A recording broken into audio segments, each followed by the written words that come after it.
An excerpt from The Tables of Hunger and Hatred, a Catalogue of Baleful Stars, by Dacian Coronax.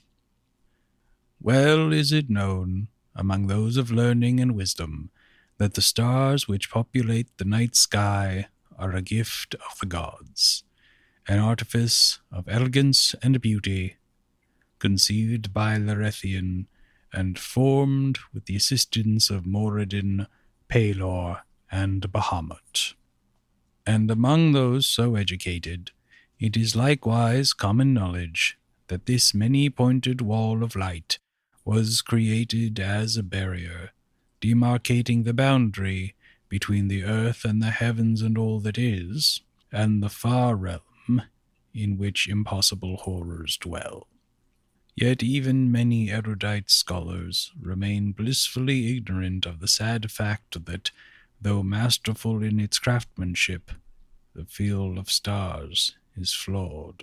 For amongst its countless component stars, a small but terrible minority have become infected with the putrid essence of the place beyond reason.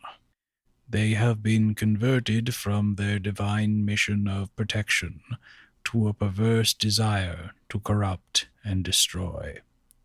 Far, far from this world, and even from the gods themselves, these hateful stars have developed a potent malevolence, all alone in the dark. This is why so few realize that across the gulf of space, intellects vast and cool and unsympathetic regard this earth with envious eyes, slowly and surely drawing their plans against us. Alabar, the opener of the way, appears to be their captain, or at least the midwife of their vile depredations. The dull red glow of Hadar bespeaks its hunger to restore its lost place of glory among the celestial lights. The blue portents of Kirad and Ulban bespeak desolation and strife, as brother takes up arms against brother, and empires crumble into dust. The green light of Gibeth emboldens the mad, while Thulban's caresses the world below like the fingers of a lech, driven to defile. Though Akamar can only be seen by what it obscures, it is there, nonetheless, watching, rapacious. The comparatively conventional lights of Delban, Kaifan, and Nihal often go entirely unnoticed above, even as they cause crops and prayers to fail. And cruel Lorenchik ought to frighten the learned perhaps above all, for when its sallow glow appears in the sky, the mind begins to wither, and things once known become lost.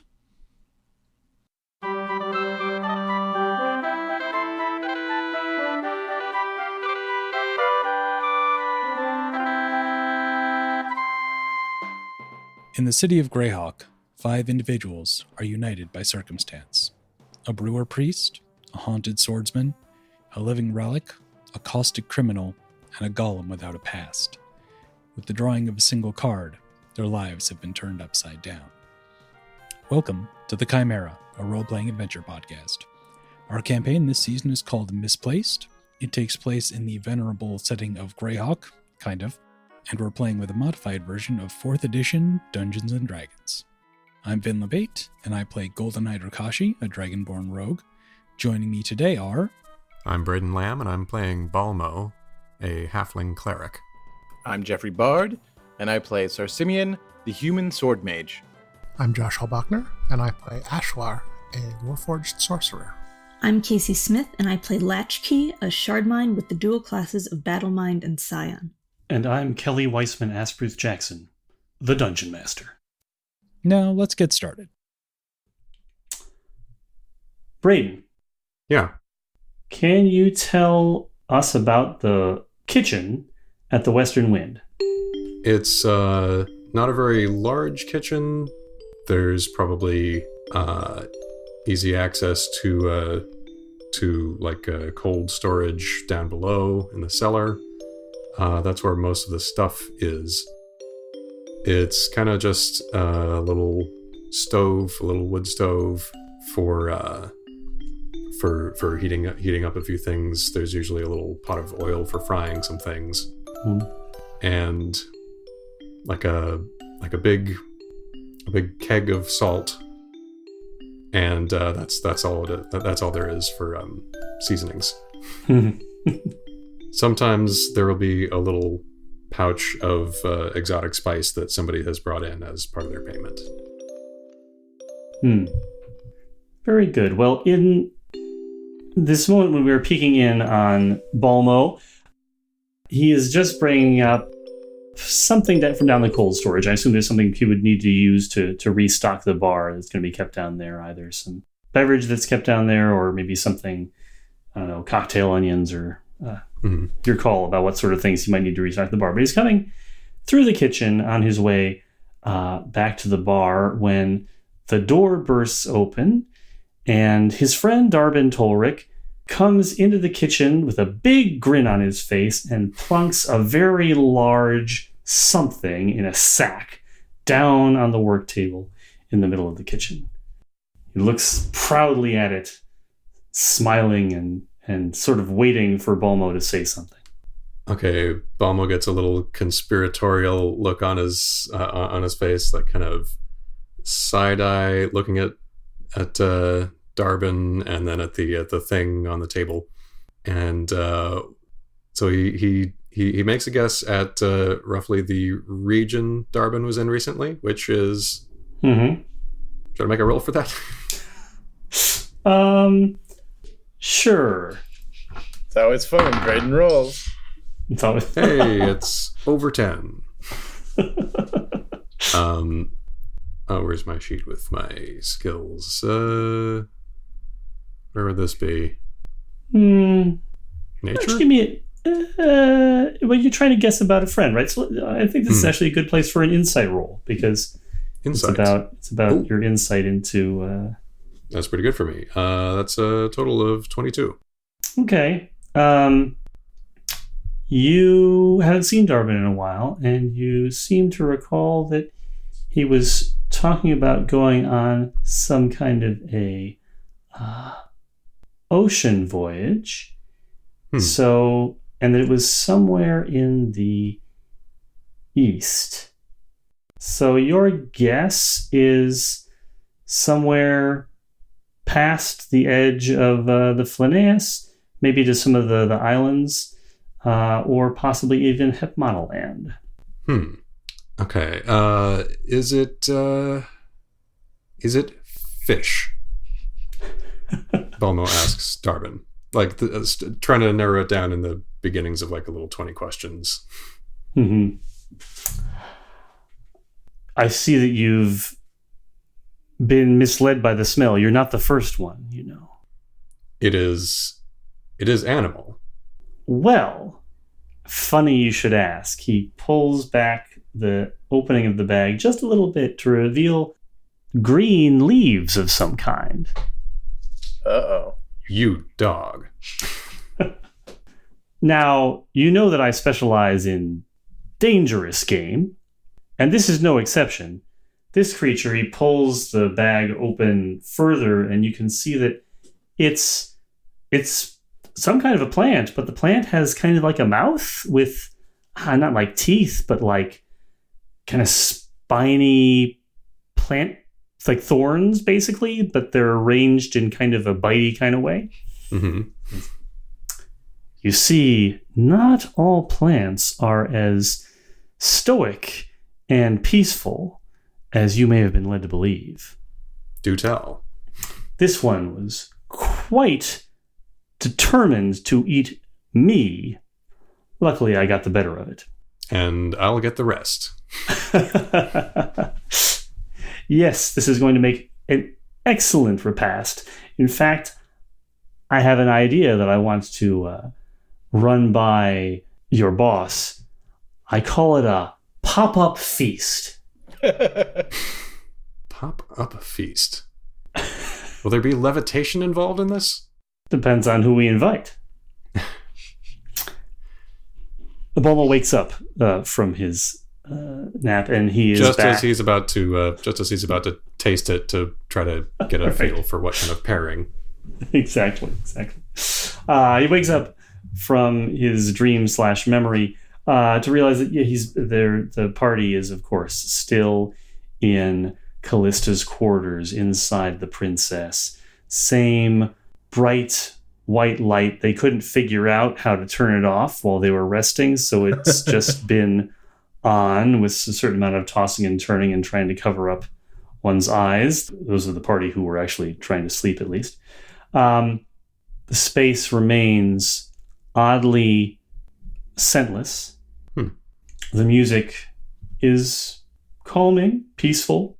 Hasn't really changed, although the tunes have changed. I mean, it's not repetitive, but it's still this music of the oud, this light guitar-like stringed instrument. It's been enough time for everyone to get a decent night's sleep, or a decent amount of sleep. Other than the fact that, other than your own sense of fatigue, there wasn't anything else to inform you about what time of day it was. But you've had time to rest and refresh yourselves. Is there anything that anyone in the party does when they awake each day, or sort of things that they would normally do in the morning that you want to establish your character as having done? Well, when Latchkey becomes animate again, they're green this time. Okay. And Ashler probably has encountered Latchkey in all of their different, like, dominant personalities, just because they spend a lot of time together. So he would kind of know that green is... When they're with Ashler, green's kind of that buddy that it's fun to be around because they're an asshole to everybody else. And the aesthetic is a little bit more like someone, the artist that drew them was more of a minimalist. So eyes are kind of there, nose is kind of there, mouth just isn't, because they don't actually speak with it.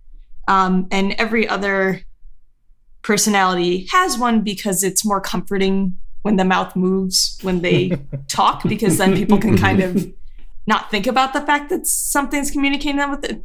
Green doesn't have that. Green doesn't bother.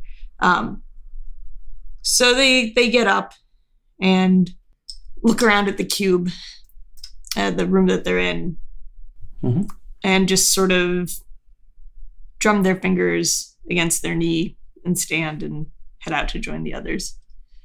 Balmo reads a little morning prayer to Demertha. Balmo struggling a little bit more with some of the language, and then kind of tilts his head. This what is the name of the text? Like the kind of the... Is it kind of a catch-all text, or is it specific to Arathis? So what Balmo has to read from is going to be the text specific to the following of Rao, which is the dominant religion of the Flaneus, which, remember, is sort of, most of the religious systems in this setting are not just one deity, but rather they're about local religiosity with some specific history behind it. And the following of Rao is centered around a incarnation of Bahamut named Rao, and the things that he did during his lifetime.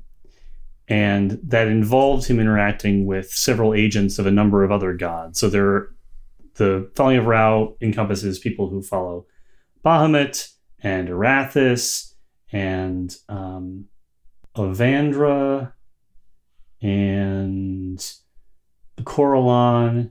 Is that it? I think that's it. Anyway, the point is that it's sort of there's no reason to be coy about this. The intention is that it's meant to be the closest thing to Christianity in this setting, just the same way that the way of Al-Akbar is meant to be evocative of Islam. But this is all a long way of saying the text that Balma would be reading from is the religious text of the following. So there's like several different books. There are books that cover the sort of the prehistory of Orth, right? So you've got stuff about there's the whole section on the Dawn War, which he's read from before. And then there's a whole bunch of texts that are kind of at least pseudo-historical stories about Rao and his companions, including St. Cuthbert and several other important figures. And then there's a whole big section that's strictly just letters from St. Cuthbert, because Cuthbert was very prolific. And he's of the people of Rao and his companions, he's the one who, I mean, Rao didn't die, he ascended to the heavens, but Cuthbert is the one that hung around on Earth for the longest. So he spent a long time like writing stuff, and all that stuff's in their text. So it's a lot. It's about as varied as the Christian Bible is in terms of both range of time periods and range of types of texts. Mm-hmm.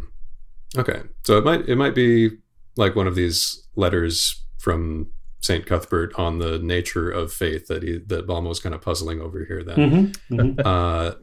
And so he's kind of asking Demertha now the modern translation is for this word is faith, but I seem to recall that it used to be more like fidelity, like staying true to something. Mm-hmm. What's the word? Fido, right? Fido. My faith is a dog. And he gets this dawning comprehension on his face, and he starts running off to the elevator. Wow. So Simeon. Yeah. Did you leave that little dog statue on top of that force field? Did I? No, somebody grabbed it, didn't they? Yes, I left it on that force field. Okay. I don't know if anybody else actually didn't leave it on the force field. The last thing that happened was it got thrown down the hall, I believe, was the last thing that happened to the dog statue. I think the last thing was it got thrown onto hall. that force field where the creature was to like see what the green. Yeah. Oh, you're right. Yeah. I forgot And about then- that. That's where it Thank was. you. Nobody picked it up because I wanted to get it, nobody but then I was wanted to. scared. Yeah. Right, exactly. Mm-hmm. That's exactly, I think, the thought process that everybody had. Way too scared. Well, Like it Balma was a about, sentimental tchotchke, but it wasn't that sentimental. Balma's about to go claim it, unless somebody is about to stop him or wants to have another little morning interlude.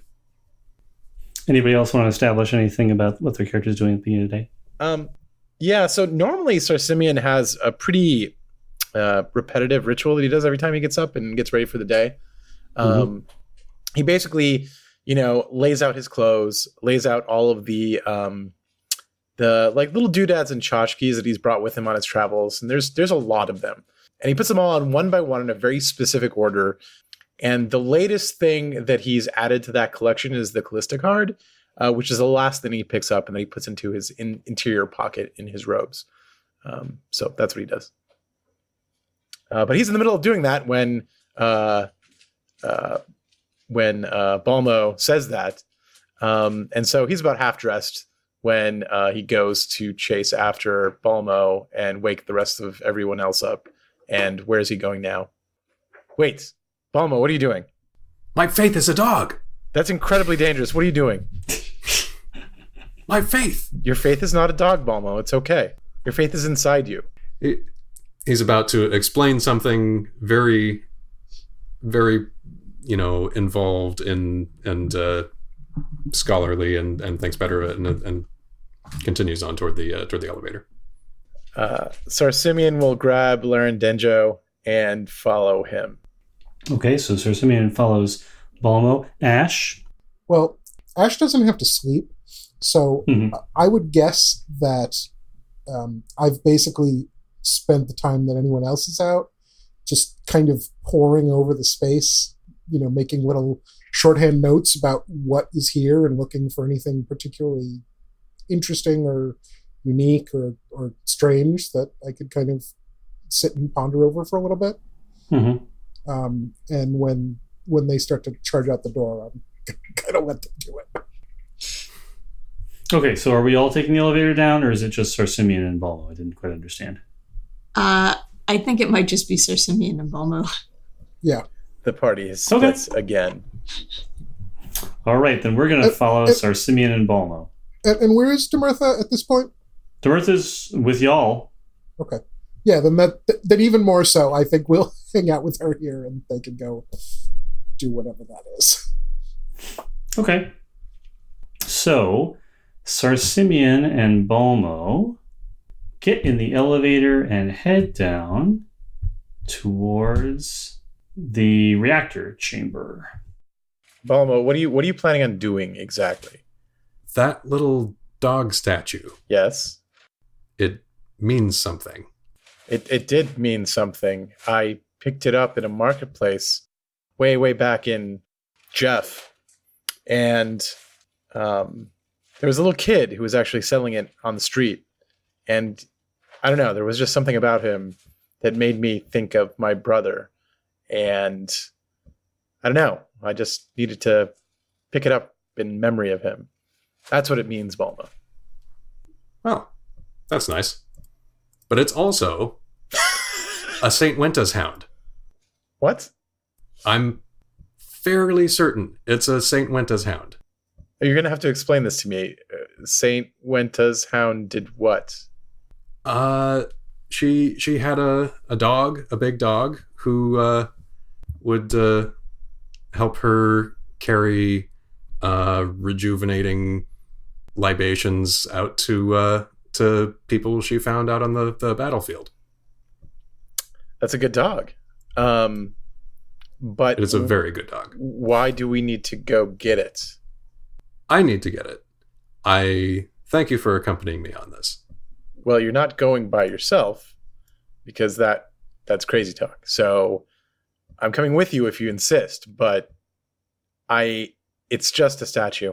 It's just the cheapest of tchotchkes. It only means something to me. Oh, ye of little faith.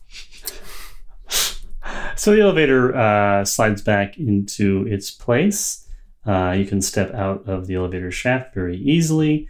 There's no presence in the reactor chamber right now. So wherever I am, is not here. But right, I am the robot. The robot. Yeah. You can go back the way you entered this room before, and that will take you to the. Give this place a name. What was it? The recombination room. No, I think this is the recombination rooms where you make the things, or like you instruct the things to be made. It's the delivery bay. Sorry, yeah. You're right. This is the delivery bay. So if you don't already have the Roll20 open, you might want to open it. I have it open. Because we're using that. I also have it open. And in the delivery bay, I've put your icons in place. The terrible, horrifying creature that ought not to be, that Demertha created, is still sitting in suspended animation. And the little dog figurine is, like about a squares of the way out onto the surface of that field. Balmo looks out at it, sort of judges the distance, places his hand on the force field. So there is a rail, remember? Yeah. So I guess he's like kind of climbed up on top of the rail. Okay.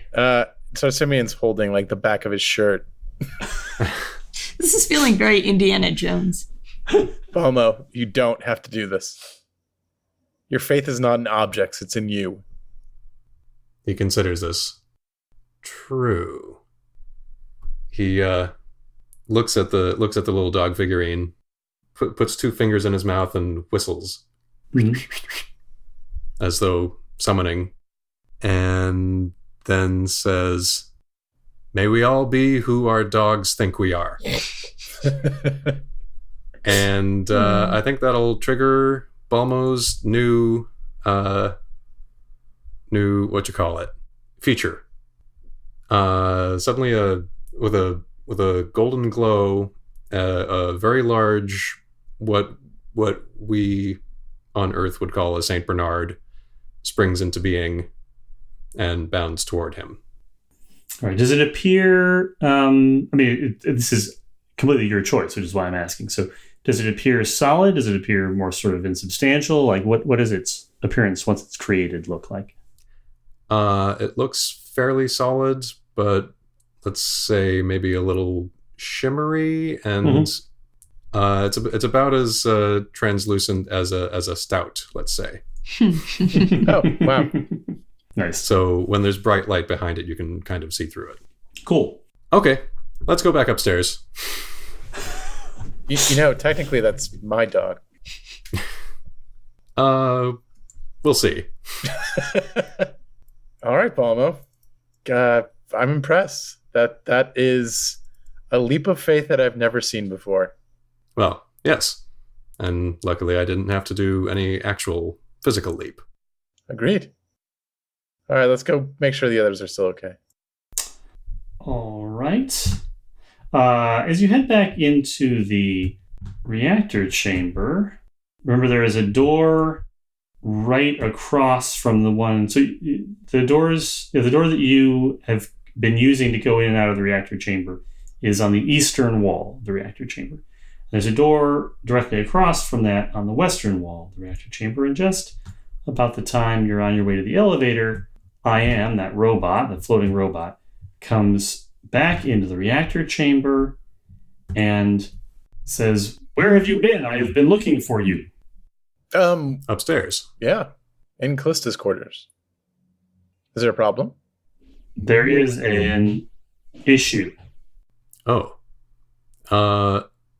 Wait right here. We'll bring the rest of our friends. And then hopefully we'll be able to address this issue. All right, so you go up in the elevator, back up to Callista's quarters. Anything that people in Callista's quarters want to establish they did in the intervening time? I kind of feel like maybe Latchkey and Ash were playing cards. Mm-hmm. And then when both Balmo and Sir Simeon reappear, Latchkey kind of looks mildly annoyed and tosses Ashlar like a gold coin. Ash will make a dramatic, an over dramatic gesture of pretending to bite on the coin. Was Demertha playing with you, or were you specifically disincluding her? She could have been playing with us if she wanted to. Yeah, that was. I think she would have liked to. Sure. Yeah.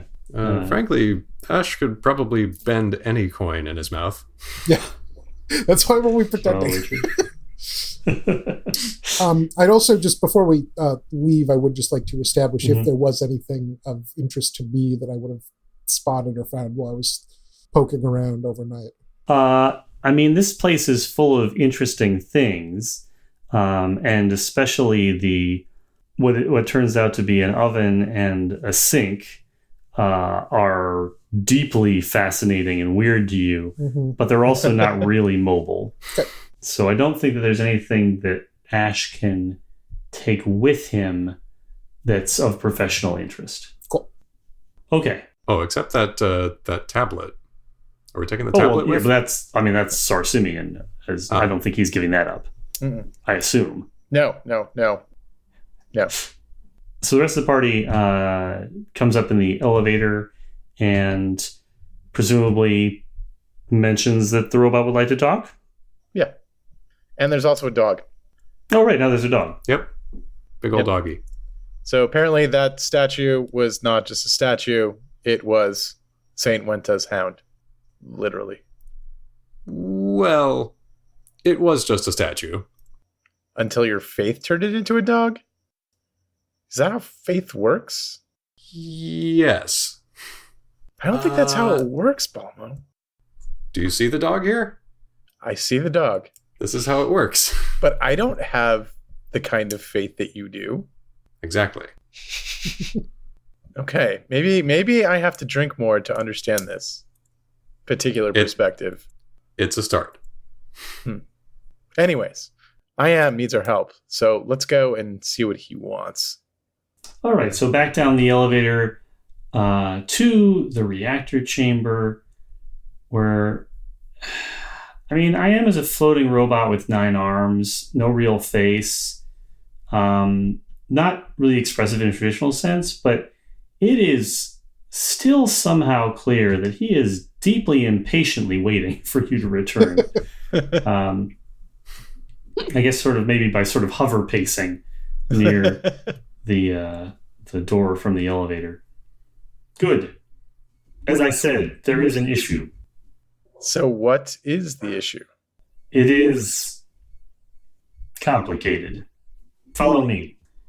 And I.M. leads you towards the exits from this room at the south end of the room. So he leads you through the door, which Iris is open. There's another short hallway, and at the end of the hallway, here is the chamber of the holding cells. Uh-oh. Oh, I love these pictures. This is not good. Oh my. Uh-oh. So in this room, we have a fairly large main area. I mean, it's smaller than most of the other rooms have been, but it's not, it's still pretty big. It does, however, have a much, much lower ceiling. I mean, so low that if you all stood on each other's shoulders, you'd be able to touch the ceiling very easily, which is substantially lower than throughout the rest of the building. But then in the center of the main area, there's some sort of it's like a high table with a bunch of what may be knobs and buttons on it. But then around the outside of this rectangular room, there are 8 different smaller rooms that come off it. They don't have hallways. They just touch the main room along a wall, and then where that wall is, there is some type of an energy barrier. So these are the holding cells. In those holding cells, and I'm just going to go counterclockwise from the top, we have some kind of a gigantic, like, fungus person, it looks like. And then that's the first, so starting at the top, proceeding counterclockwise. Next, we have a room that's just full of smallish humanoids that have leathery green skin, large, completely featureless eyes, and no other details on the pseudo face that they have. But they have like sort of palm fronds coming out of the tops of their heads. And there's a mixture of them together with some things that look kind of like large dogs made out of like a lichen. They also have some stone weapons. Huh. In the next room, we've got a super big bird, like a really big, probably about 12 feet tall bird, with a very large body and long legs.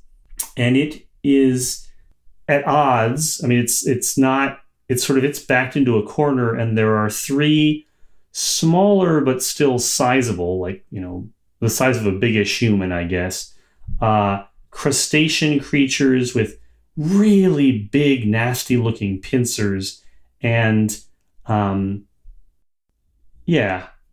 just big crustacean, creepy looking things that are they're menacing the bird. They've backed it into the corner. There's not that much space in the cell, but clearly they're sort of harrying it a little bit. It's not quite a fight yet. They want to pinch. They do look pretty This pinchy. game has an unusually high crustacean ratio. A crustaceo? Yes, crustaceo. Crustacean. The fourth of the 8 rooms. The bird Mhm. in the image here appears to have 4 legs and only vestigial wings. That's true, yes. Is that accurate? That is correct, Okay. yeah. Some of these things are represented by images, So some of them are represented by letters. It's mostly based on what I felt like I could find a good picture for. So it's not Kevin from Up. It is not Kevin from Up. No.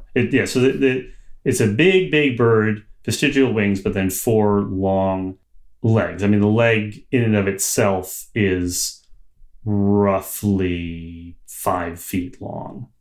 In the 4th cell, there is a glass tube. It looks a little bit like one of the columns from the reactor that you saw before, although it's a little bit smaller.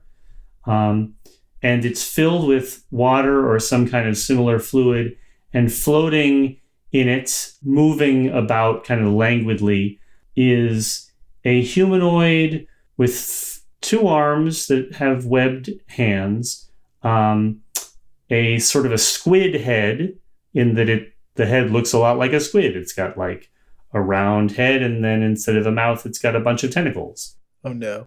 And then the torso is pretty humanish, but then from the lower abdomen down where the leg should be, instead it has several tentacles again. So it's sort of like squid on the bottom, squid on top. It's a muscle sandwich. In the 5th, so then there's a door out. There's another exit from the room.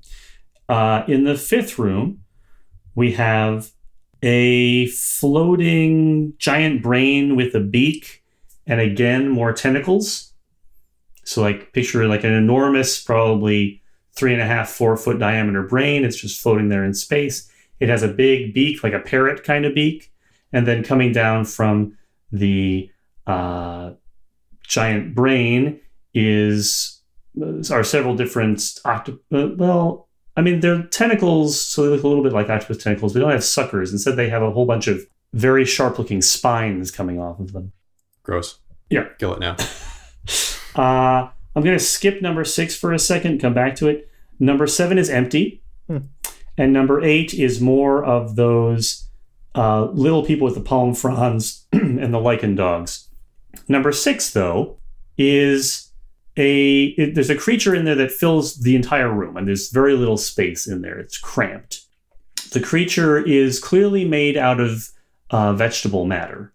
It's got a lot of leaves and some flowers, thorns and bark, and the components are all, vegetable-y. Some of them are actually more like moss. A fair number of them are more like moss. I guess sort of the main body of the thing is like moss, and then it has the more plant matter stuff, like the leaves and stuff, is kind of more the accent areas. But it's a large, sprawling mound of moss, sort of hard to make out some detail, but at the edges, you can see that it has these big, long, like giant single leaves, these 2 big single leaves that almost look like folded wings. And in focusing on it, it sort of takes a little while to kind of puzzle out what's going on here. But as it sort of shifts a little bit and moves, because everything in this room is clearly alive and active, although imprisoned and so limited, you can see that there's what looks like a head on one side that has not a real face. I mean, there's no evidence of like real organs you would associate with a face. There's not a clear mouth in the same sense, but it does have kind of something that suggests a long kind of animalish face and 2 folks know what fiddlehead ferns look like? They're those ferns. So it has 2 long sort of fiddlehead fern-like things that spiral around. That's on one side. On the other side, there's a face that is accented with a bunch of thorns around where the mouth might be. Thorns that look almost like decorative teeth, like something with its teeth clenched, where the teeth are actually sticking out of the mouth. And a whole bunch of vines around the face in sort of a mane-like quality. And then the last head has a long arching bow that looks like a neck and has a much more pointed face to it and a mouth that has the same sort of clenched spikes of a Venus flytrap, although this one comes to a point rather than being very rounded. It's a plant chimera. It's a plant chimera, yes. Oh, does that look familiar to Balmo from his recent dream? No. The thing in the dream was so much smaller than this. Okay. And while the mouth on this thing, like the thing in the dream was probably something that looked like 1/3 of the content of this and 1/10 the size, but among other things, this thing has the main body is all moss, and that is not the same as what Balmo saw in his dream. Balmo saw in his dream was like a plant. Mm-hmm. So you can hear from the other side of the shimmering fields of energy. There's all kinds of noise, mostly from the cell where the crustacean monsters are menacing the giant bird monster, and from the sounds of the creatures moving about in their cells. The floating brain tentacle monster thing has become once it sees you enter, becomes perturbed and moves over to the wall of energy, and starts thwacking it with its tentacles. There are little energy bursts when they strike, but nothing else happens. There's no evidence that it can damage the wall, but it is doing that. To the bird with the crustaceans? No, this is, sorry, the floaty brain thing, which is in cell number 5. It's just beating on the wall. It's trying to get out, but it's not. Okay. That's not productive. So Latchkey looks over at I Am and says, "Tell me that cell is supposed to be empty." That cell is supposed to be empty. So what's the problem, I Am? The problem is that one of the prisoners wanted to talk to you. Do we have to guess? I Am reaches out one of its 9 arms and points in the direction of cell number 6, where the plant chimera is. Oh. Okay. Oh. I Am. Did you tell this fine specimen that we were here? I have been alone for a very long time, so sometimes I come in and chat with it. Has it been here the same amount of time you have? All the prisoners have. Oh, crap. Whoa. That bird's still not dead. It's kind of a sad life. So, do you go over and attempt to talk with the occupant of cell number 6? Yes, I think so. Yeah. Let's go make a new frond. Oh my God. Oh. Hey. I don't even know how you do that, Braden. It's like a superpower. It's the worst superpower. Or the best. So its eyeless faces do sort of move as you get closer to the cell, like it's watching you, but it has the whole effect has a distinct similarity to like something that is pantomiming motions that it has seen that it knows other beings make, more than something that is moving out of necessity in order to actually see what you're doing. Latchkey is super familiar with this type of mannerism. Yes, that's why you understand it so well. It's like, yeah, I know how that works. Okay, who's kind of up front here? Is it Sarsimian? I should probably be in front, yeah. Ash is going to hang to the back here, and I'm going to kind of casually just open and close one hand and like basically make a little, sparked fireball in it each time I open it. Mm-hmm. And snuff it again. Well, that's just mean. So we come to understand that you wanted to talk? Yes. When the creature speaks, you each get a flash in your own memory of some time when someone in your life said the word yes. Oh, nice. Whoa. Oh, That is awesome.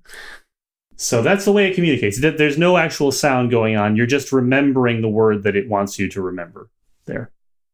Wow, that's really weird. Creepy. What should we call you? I am Obliviax? Now, again, that's a sentence, right? So first you got a flash of someone saying I, and then some other different memory of someone saying M, but none of you have heard, I'm confident, the word obliviax before. So in that case, you got a new memory, somebody else's memory, and that memory is the same for all of you. It's a memory of Callista wearing one of those jumpsuits in a plain white room around some sort of a conference table, similar to the design of the spaces you've seen in The Princess so far, but not one of the rooms you've seen so far, saying the name Obliviax, although she says it like, Obliviax? Eyes narrowed, kind of question in her voice. All right, so Simeon's a little bit stunned by that. And that is incredibly unsettling. But in any case, what is it that you wanted to discuss with us? Also, I apologize you're in there and you've been in there for so long. That seems unkind. Your apology is appreciated. It is super jarring to talk to this thing. I mean, the memory doesn't overwrite your other senses, so you can still see and hear what's going on around you when it's communicating. But it is it's the equivalent of basically getting really powerful deja vu every word. Yeah. So the question was, what does it want, right? Mm-hmm. I wish to discuss the terms of my release. Okay. Sure. Does anybody have sea auras? Do you have business outside? I do not wish to remain here. I have been here A long time. Why were you put here? I was Captured by meat creatures like yourselves. We are not all meat creatures. Fair. Ash nods in agreement. I think I'd also like to, I guess, make an Arcana check to try to get a sense of anything noticeably unusual about this thing. Sure, go ahead and make an Arcana check. Besides, like, everything. 24. 24. Yeah, I mean, obviously it's very weird, right? And so I guess let me narrow that down a little bit. One, is there any type of, like, given the kind of taxonomy of magical energy that people are familiar with, is there any unusual, like, surprising type associated with it, given that it looks like this big, plant thing? Mm-hmm. Two, if it seems like there's any way to tell if it's, like, being animated, like, from something specific, or it's just kind of one thing as a whole, Mm-hmm. like, if there's, like, I guess basically the difference between, like, if it's just this plant thing, or if there's, like, I don't know, like a magical rock or something that's just grown this plant thing around itself with some kind of magical energy. So, here's what Ash can glean with his 24 on an Arcana roll. The first thing is, he can't tell a lot from the other side of this field. Whatever that field is it's stopping. Not a lot can get through. Sound carries, apparently, but it's definitely a barrier to a lot of the ethereal senses.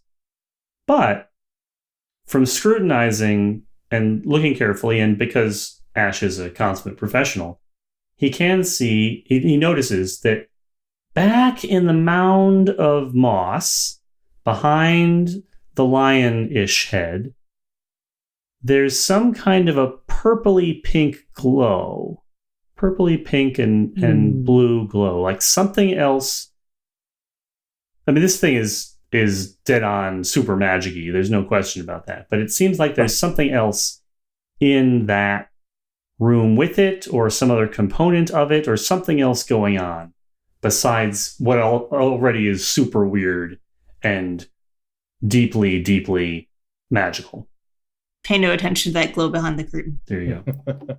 Okay, I'll just kind of keep an eye out then while we continue to talk. I personally would love to release you. Again, I look at this room and I think it's cruel, but I have a fear about that, and that is because I do not know you. Can you tell us about yourself? I don't know. Latchkey, maybe you can explain this better in more, I don't know, mind-to-mind terms. Well, how does Obliviex respond to Sir Simeon's question, I guess, before Lachi tries to say anything? I am Obliviex? Is it Mm-hmm. is it the same clip? Yes. Every time it says Obliviex, it's the same exact clip of Callista saying the name. God, that's so weird. Is that true of the other words? No, Like no, I am. and I mean, if you compare notes, you can figure out you're all seeing your own personal memories, right? Mm-hmm. So when it says I and am, it's just a different clip of somebody saying I or am to you. And then when he says Obliviex, it's the system default. Yes, Because it can't find anything specific. Okay. right. And it's maybe not 100% because it's not obvious unless you're like seeing someone has like their hands in their view, but it's kind of obvious. That's from somebody's perspective, right? Mm-hmm. It's somebody else's memory Mm-hmm. of Callista saying Obliviex. Obliviex? I was Born. On a Sallow Star. I lived there alone for a very Long. time until the visitors came And captured me and brought me here. That's terrible. A sallow star? So not from this world? Let me. show you. Oh god, that's And there is an overwhelm. This one does overwhelm your senses. An impression of a star that. Well, okay. Context for this. What can your characters relate to here? You see, in a vast, inky void, a sphere that burns with a pale white light. And the fire... I mean, Ash especially appreciates this. Fire usually has a direction to it. Even a ball of flame, it's going to actually turn into a little bit more of a cone because there's going to be some upward pointing to the fire. Here, the fire sticks out in every direction, like it doesn't have a sense of what up is. And there is a low, troubling hum that seems to accompany the burning. And then the image and the sound dissipate. You're back where you are. Yeah, I'd certainly describe that as sallow. By the way, Balmo's memory of the word sallow is, I think, just somebody drunk trying to order a salad. I am.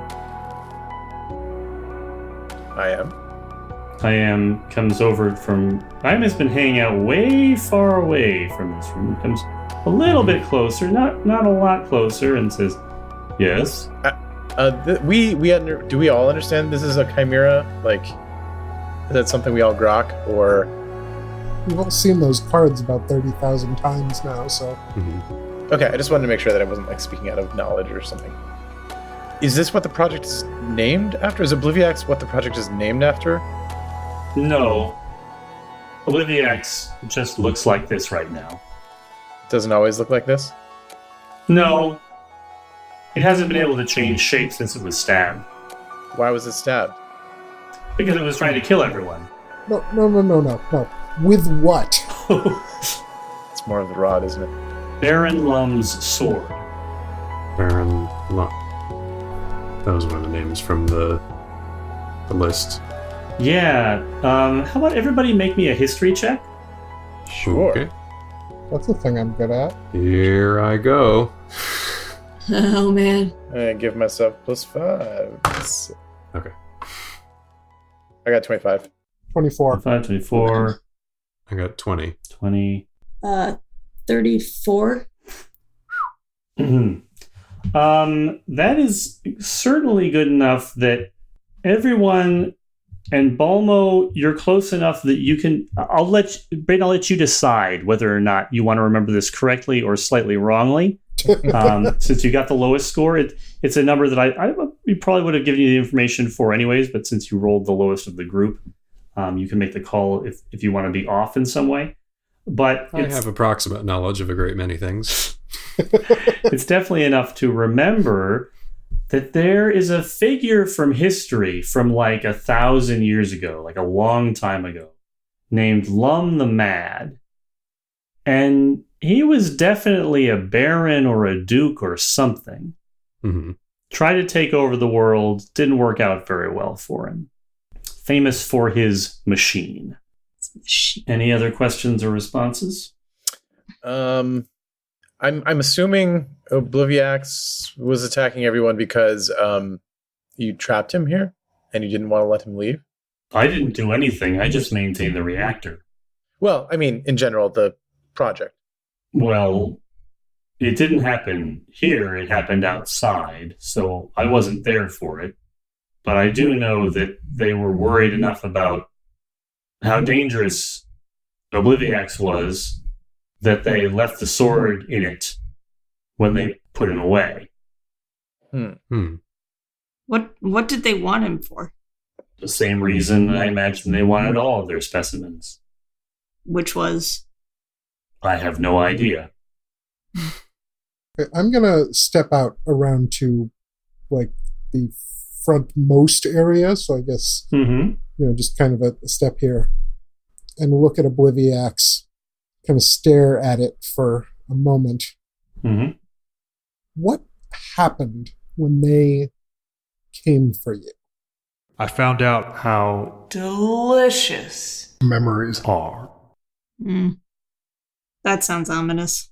Were you the only one there? For A long time. I was Alone. What would be your first action upon leaving this if we let you go? I would like to eat. Would you eat our memories? Are You. offering? No, not at all. I guess the thing that we're trying to get at here is we don't really know who you are, if you're, a good witch or a bad witch. Have you eaten the memories of the members of the Chimera Project? You mean the earlier? meat Creatures. Most likely. Some. of Them. Have you eaten the memories of Callista? some Of Them. Our understanding at this point is that the members of the Chimera Project lack their memories beyond the point where they started the project. Do you know why that is? I cannot be certain. But I think Something Was. hungrier than me. Balmo takes a step forward. Have you eaten my memories? That's a good question. no Okay. I cannot taste anything. through this door. Not knowing anything about your biology or, how eating memory works or how it's metabolized. I wonder if you could return memories that you've eaten. I don't know. If you come back up or something. It is Sometimes possible. What would that process look like, hypothetically? I would Have to Bite. you You'd have to bite the person whose memory you wanted to return. Or just me in general. to share a memory a whole one. requires Contact.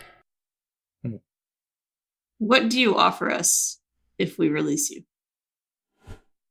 Well, one of the terms would definitely be the return of Callista's memories. There is A weapon. in my side. I no that it was valuable to the other. meat creatures. perhaps It would be To you, That still sounds like something we'd be doing for you. I. could be of help perhaps. I. And the Vegapigmies. When it says Vegapigmies, again, not not a word that you've heard before. No, they're actually an offering at the Western Wind, a little snack food. You get this image of a stocky man with silver and black hair, silver and black mustache, again wearing one of those chimera jumpsuits. Jungle behind him, that's the backdrop, saying, "Vegapygmies!" with a great deal of excitement and fright, like, "Vegapygmies run!" Or, Right. "Oh no, look out behind you, there's Vegapygmies." Did he said I and the Vegapygmies, and then was there more to that sentence? No. Okay. He said, "Perhaps I could be of help." Comma. I and the Vegapygmies. Gotcha. Can we conference, guys? Let's scoot over by the four-legged bird thing. It has been apparently menaced by crabs for many, many years.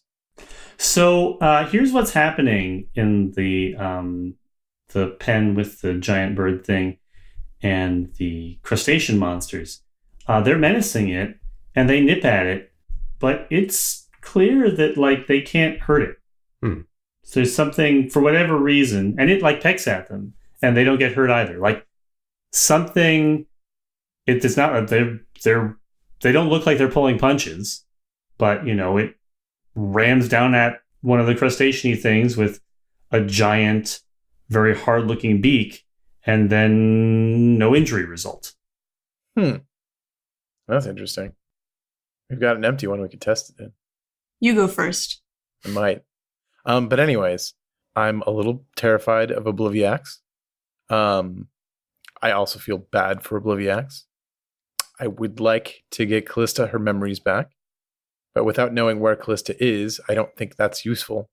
I mean, unless you want her memories. That would be weird. I don't think I should have them. I agree. Unless I was just keeping them for later, but I don't know that I could ever get them out of my head. Unless that's something you could do, Latchkey. Possibly, if I felt like it. Oh, saucy. Latchkey the teenager. I would like to note, since I don't believe that we have sufficiently engaged with this fact as of yet, but its name is Obliviax.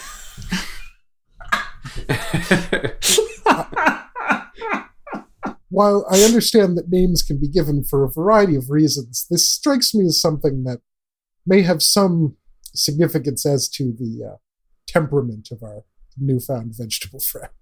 I mean, he seems pretty chill. Chill And like the void, perhaps?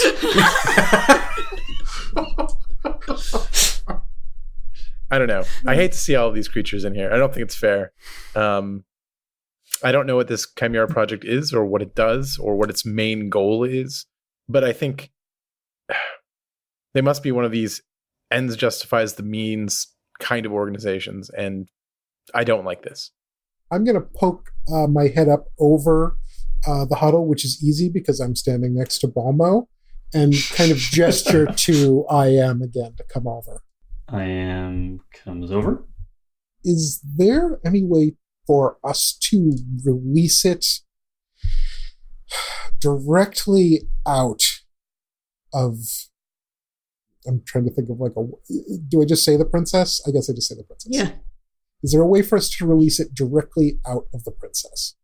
Well, it could be transmitted to the delivery bay if the delivery bay is empty.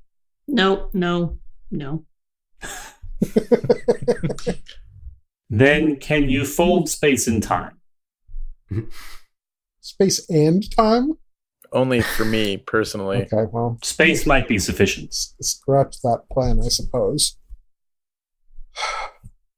I'm going to lean back into the huddle. My larger concern here is immediate, entirely foreseeable betrayal. I have seen nothing as of yet to suggest that I should have any particular concern about any of the other current denizens of this island. So in a vacuum, I'm inclined to make an exchange here, but I don't see how we can hold it to anything we agree. We are in the depths of a... Latchkey stops and kind of glances at I Am again and halts that sentence and says instead, asks I Am instead, The weapon that's in this creature's side, can it not be removed by the creature itself? I don't believe so. It would have done so a long time ago, I would expect, if it could. And that limits its capacity to do whatever it does? Considerably, I believe. There's our bargaining chip, then. As you're mulling this, a very different, different in the sense that it's actually a voice appears in your heads. And when it speaks, your perception of the light seems to dim, like the room's lights flicker and darken. Do not trust the moss creature. That's the brain with the beak, isn't it? It's a fungus monster. Actually, you're now standing right across from the tank with the squid the double squid, the squid on top, squid on the bottom. Yeah. And it's sort of thrashing and staring at you. It has very angry-looking red eyes. I don't like that one. So is he speaking directly in our heads? Yes. Oh, that's good. We can have this conversation in private then. So why not? It will certainly destroy us all. Do not be fools. Can you explain to me what it is? It is one of the star spawn left over from our empire. A discarded weapon. Let me interrupt, but who are you? I am Ceresilmvet. Is there anything familiar to Latchkey about the way this thing communicates or the way its head looks?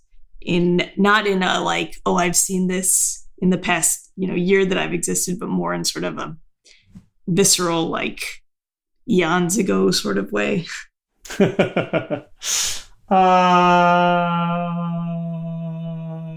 about a dungeoneering check? 26.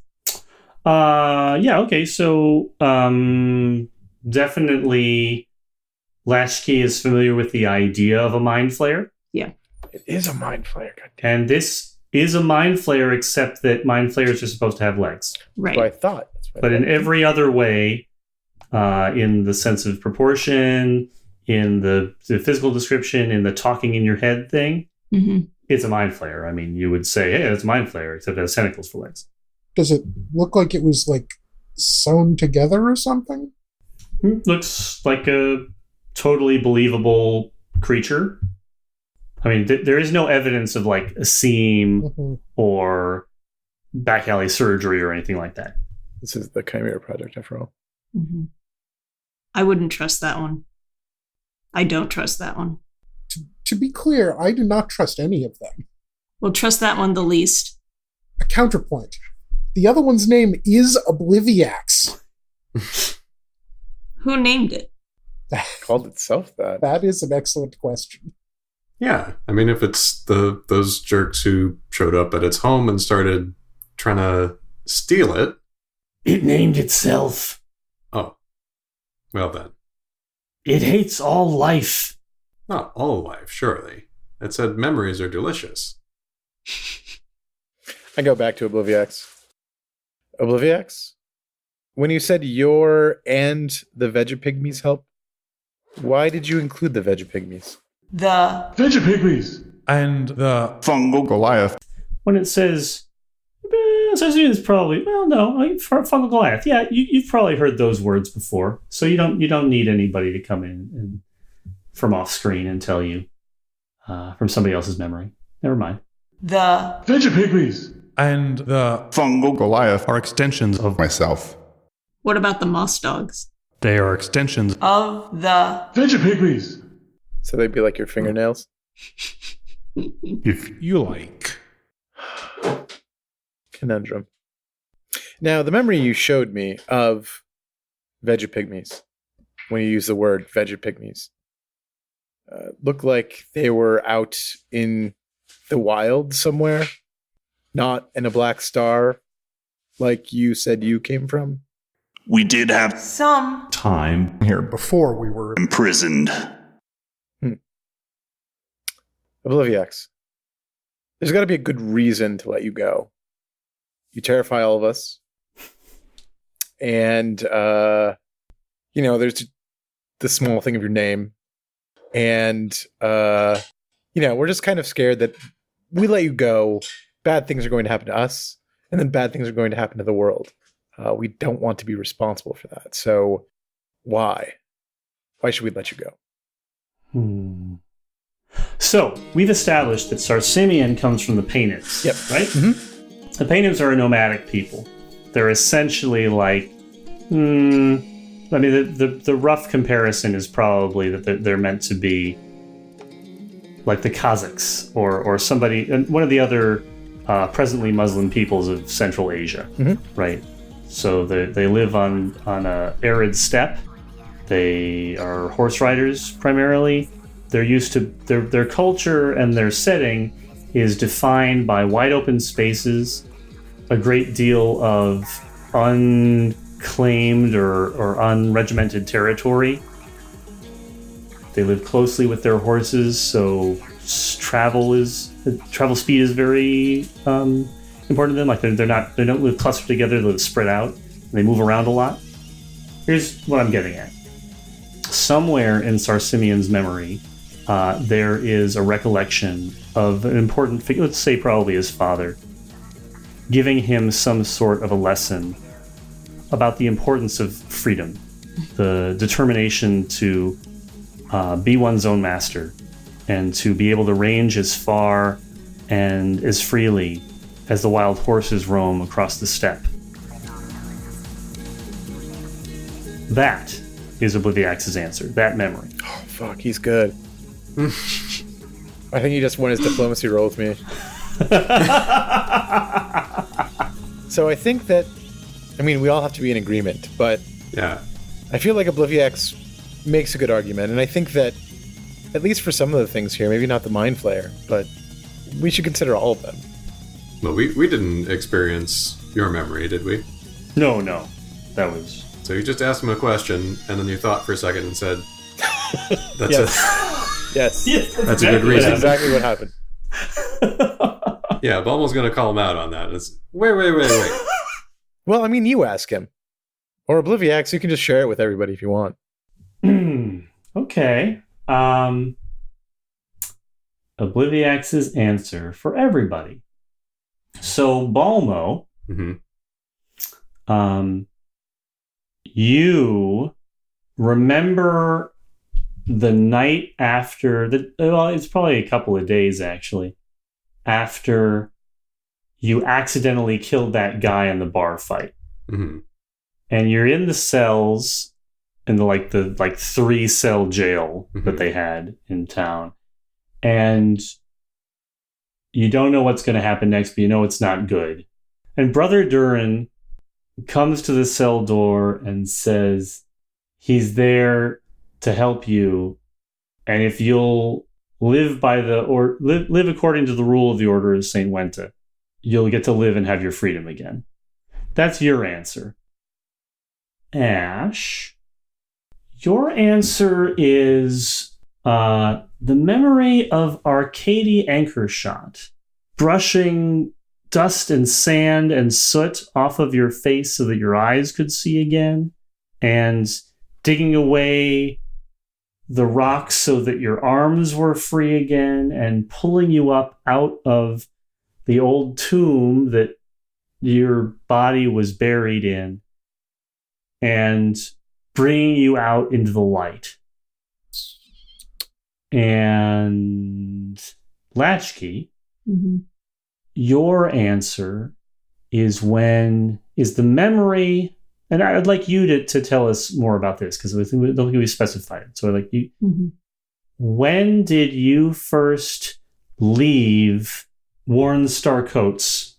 At some point you stopped behaving like Warren Starcoat's property construct and started being your own person. So when did that happen? What was the moment of that happening? So I think the moment was about a week after they were created. And up to that point, they had basically, for lack of anything better to do, basically sort of followed Warrens around and then did what Warrens told them to do. And then when they completed that task, they just sort of find Warrens again.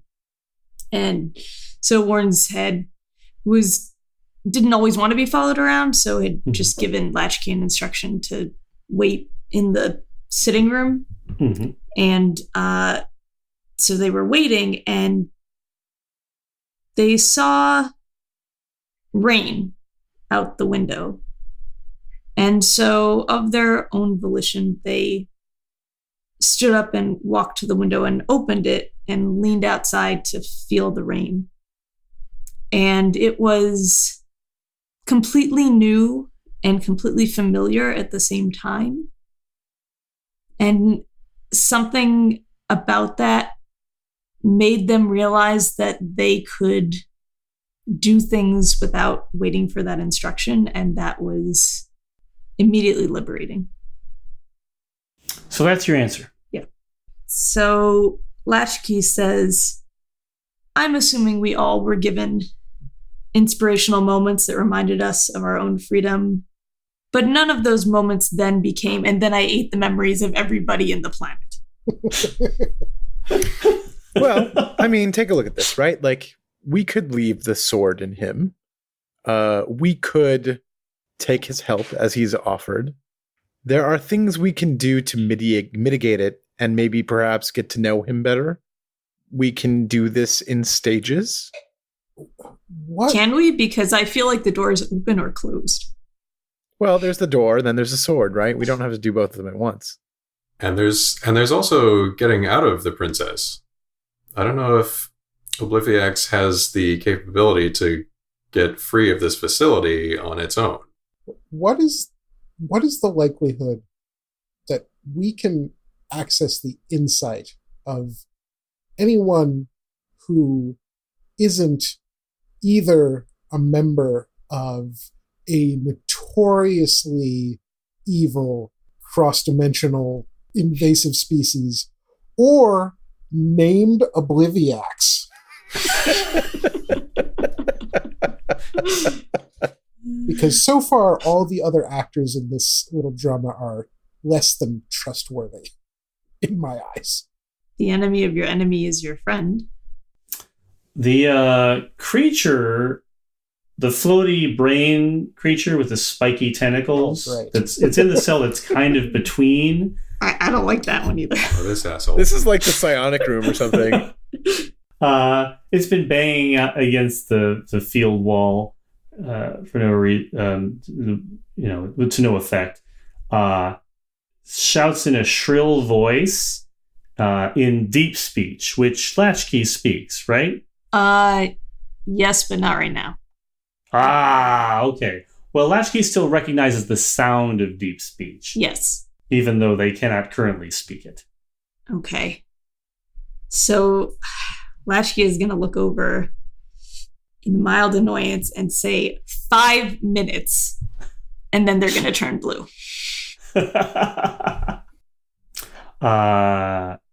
Okay, so once Latchkey is blue, Latchkey can understand that the creature with the beak and the brain and the tentacles is saying, "Don't trust the moss monster. Don't trust the Kopru. Let me out. Free me." What is that a Kopru? They point to the aquatic mind flayer. Yes. The seaborn Elithid. Do not trust it. It's worse than the moss monster. We do not trust it. Man, what is more D&D than like entirely gratuitous sea versions of every fucking monster? So I want to say something here because like basically almost every single thing that I've put in this entire campaign is canon at some level or another. Get a load of this. So the Kopru are officially not connected to mind flayers at all, but I haven't changed anything about their physical description. Mm-hmm. And also they have mind powers. So what the fuck, right? Like, come on. Like, things that look exactly the same and act exactly the same should have some relationship. I mean, you know that these books are written by underpaid freelancers. There's totally somebody sitting there who has like one more monster on the page that they need to get in, and finally they just start flipping through things like, okay, I'm going to take a top half from this page and a bottom half from this page, print it. We're good. I thought maybe this was one of those cases like why there are so many gorilla villains in DC comics, where it's just like there was one kid in the neighborhood who's always like, let's have a squid-headed guy for a monster this week. Get after my own heart. I thought it was a recombination, to be honest. Okay, so yeah. So everything wants out. I'm rapidly drawing the conclusion that everything in this room is extremely evil. Obliviex, though, man. I mean, I, the player, kind of want to do it just because I think we've been playing it really safe. And I'm like, fuck it. Yeah, but Balmo pipes up and says, well, the memory that Obliviex showed me was interesting because I was given freedom, but I had a choice then to follow the path of good or to be on the run for the rest of my days. I could have just gone into hiding after Brother Durin let me out of jail, instead of going into the service of the Order of St. Quenta. And I chose the higher path. And I don't know how much of my memory that thing has read, but I can only hope that it can see that the higher path has been better for me. Do you? Do you see that, Obliviex? Balmo, a question. Mm-hmm. Is it not your assertion that we are in the abyss?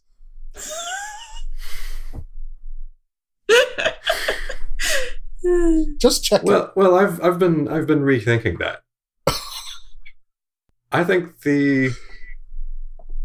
at the very least, the entities that made this facility are not of the abyss. I don't much care for them either, but I don't think everything here is in service of evil. Anyway, that's how I feel. Wait, did Obliviex respond to Balmo's question? The conversation proceeded, which gave me time to think about the answer Obliviex would give.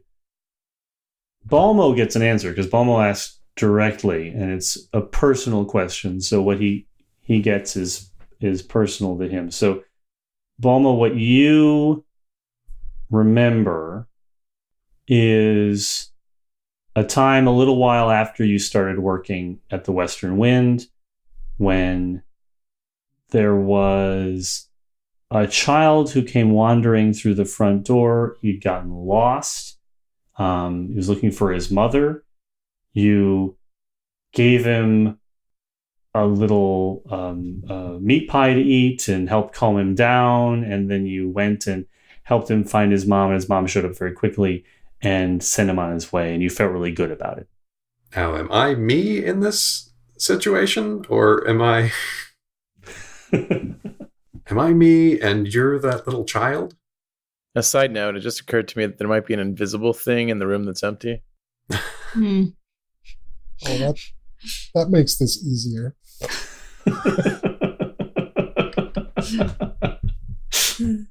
Latchkey's gonna turn green again. Mm-hmm. Yeah, the creature didn't change what it was yelling about. So. Yeah, that's enough of that. They're gonna ask Obliviex, what's going on with those flickering lights back there behind you? I have been stabbed. An insight roll is not going to give us anything on this guy, I would assume. I mean, you're certainly welcome to roll it. It seems so alien, like I haven't even really been like considering it, but I feel like I trust it now.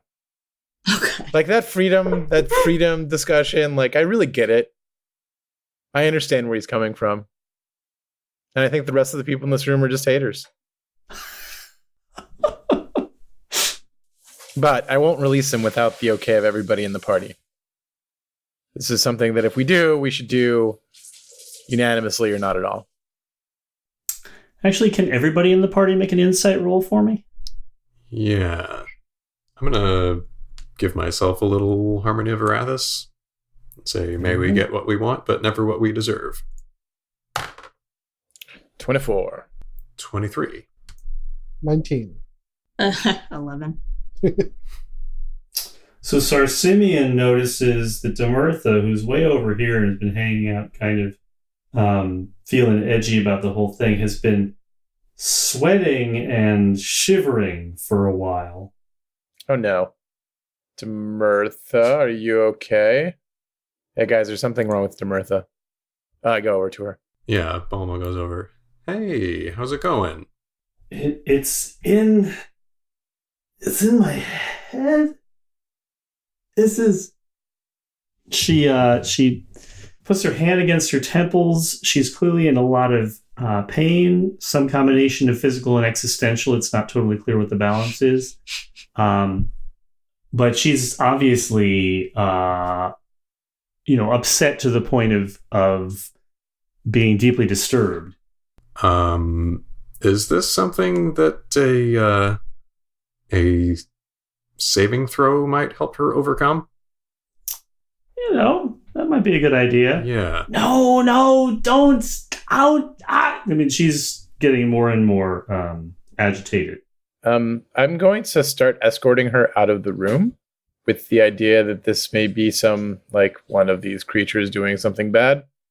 So I hope that Balmo comes with us.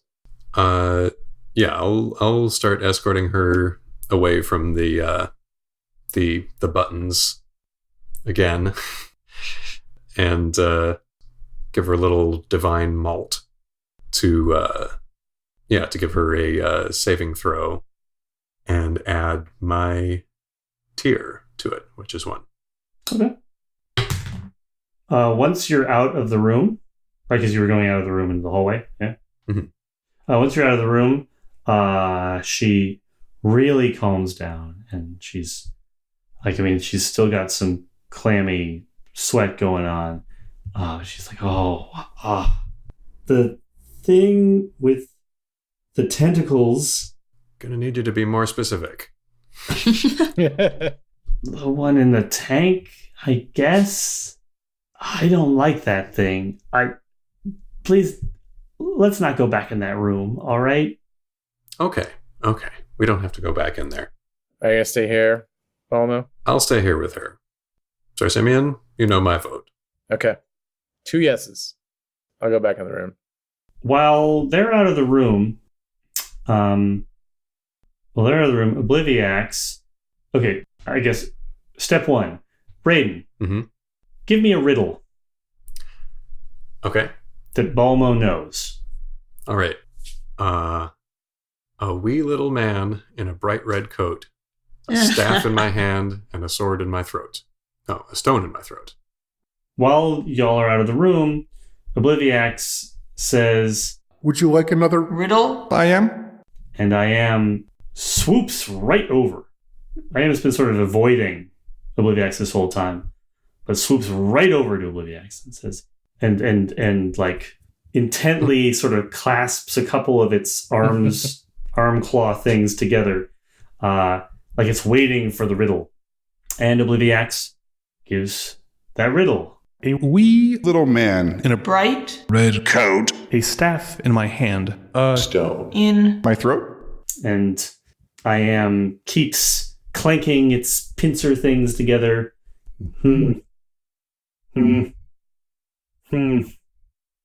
do not know. This is when Sarsimeon comes back in. So does Obliviax say that out loud? Yeah. I mean, out loud in the sense that everybody gets the same. But the robot gets it too. I guess the robot is the same. Yeah, but as our robot. I'm sorry. Yeah. Are you saying that robots aren't allowed to communicate telepathically? Sorry, I regret saying that. So that's going on. Okay. Anybody else doing anything? I give a stare at the mind flare thing. It seems our friend over there was not being nice to Mirtha. Yeah, that thing is terrible. Yeah. All right. So we need to decide what to do, I think. What is the opinion of yourselves? I would be willing to free it with some stipulations and without removing the sword quite yet.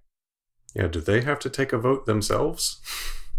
Does Latchkey have to get a consensus? I mean, Green's in charge right now, so Green gets to make the call. So whether or not the others would like that personality to do so, that's not what's happening. Mm-hmm. So that sounds like 3 yeses. Oh, I don't like this at all.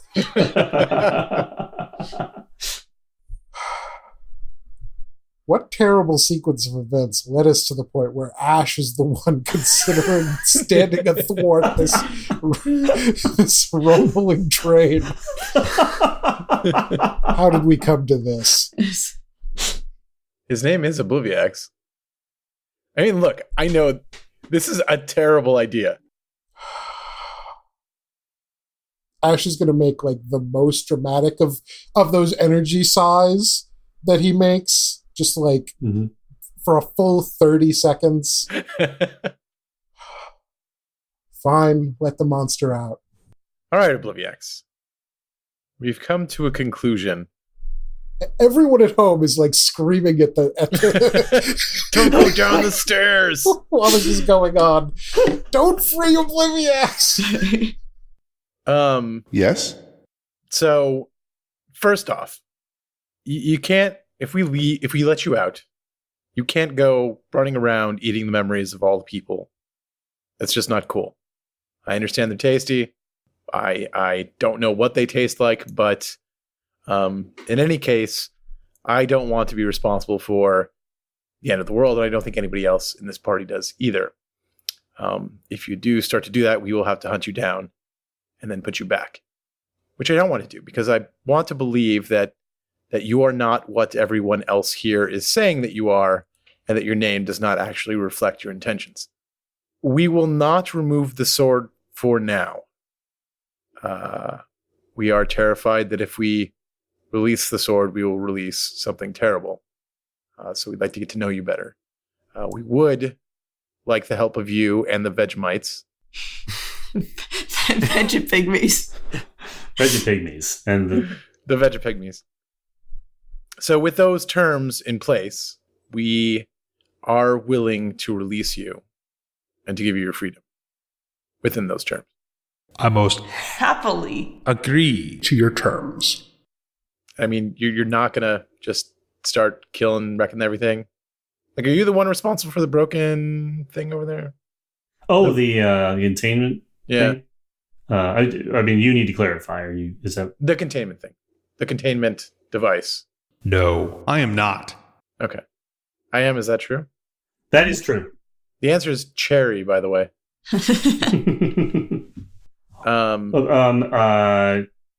When Sir Simeon says that, I am's iris like widens and it clinks its pincers much faster.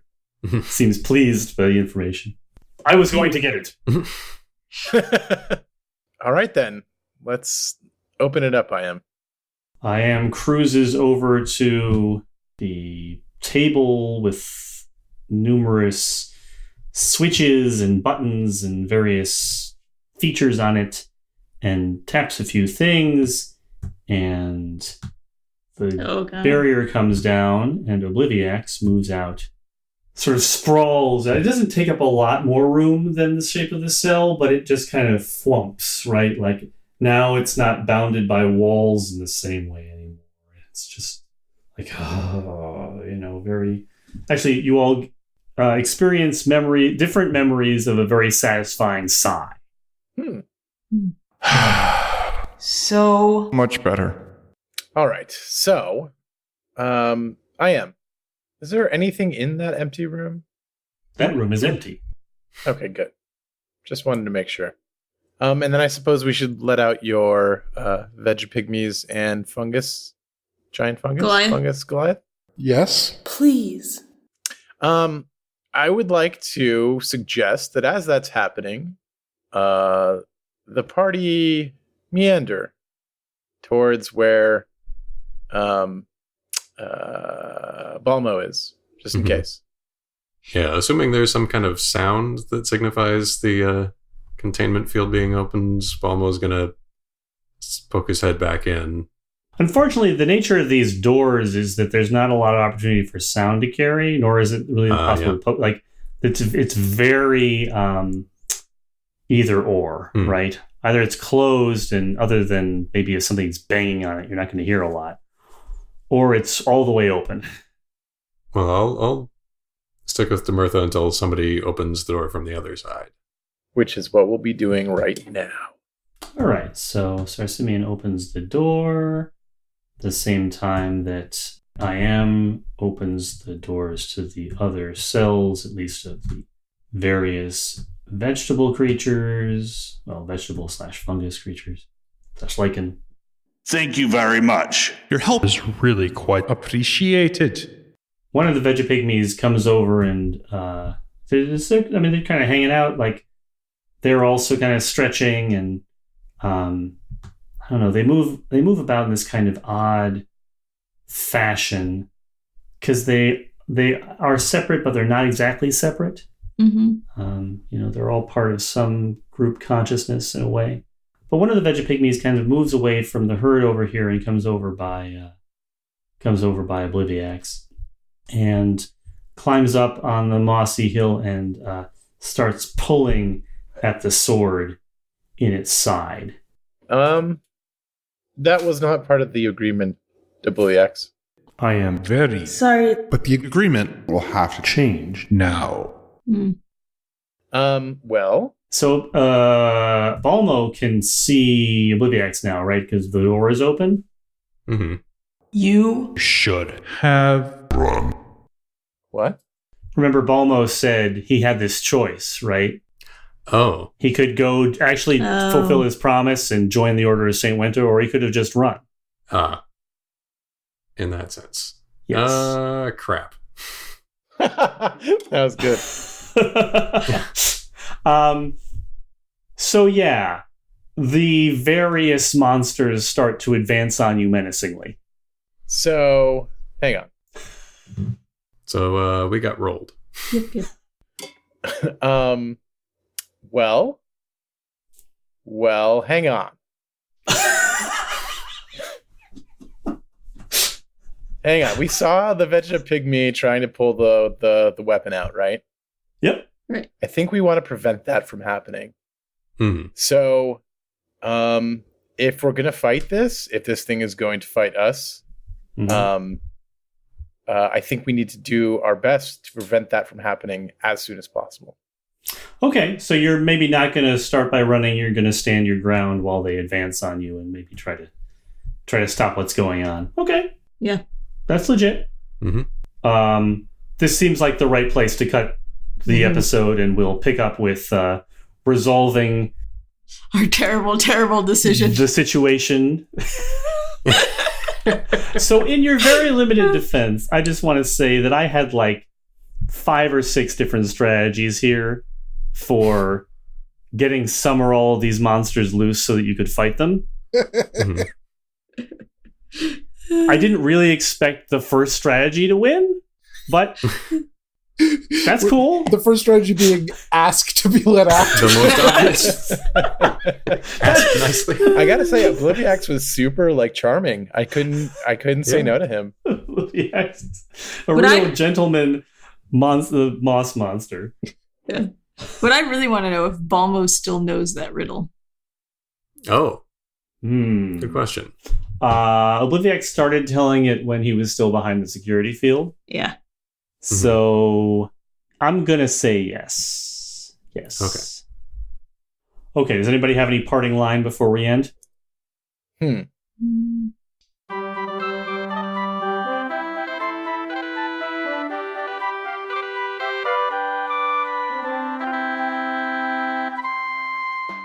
That's it this week for the Chimera. Our theme music is Hoof, Heart, and Hiss by Matt Weber. You can find a link to more of Matt's work and any other music used in this episode in the show notes.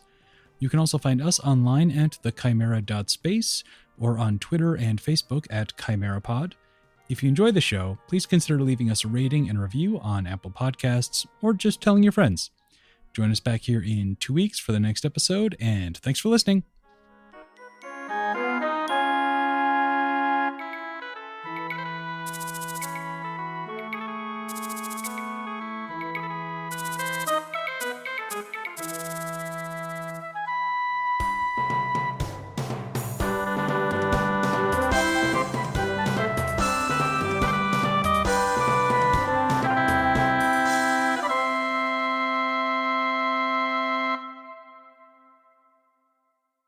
We'd like to thank the following people for their contributions to the manifold voice of Obliviacs.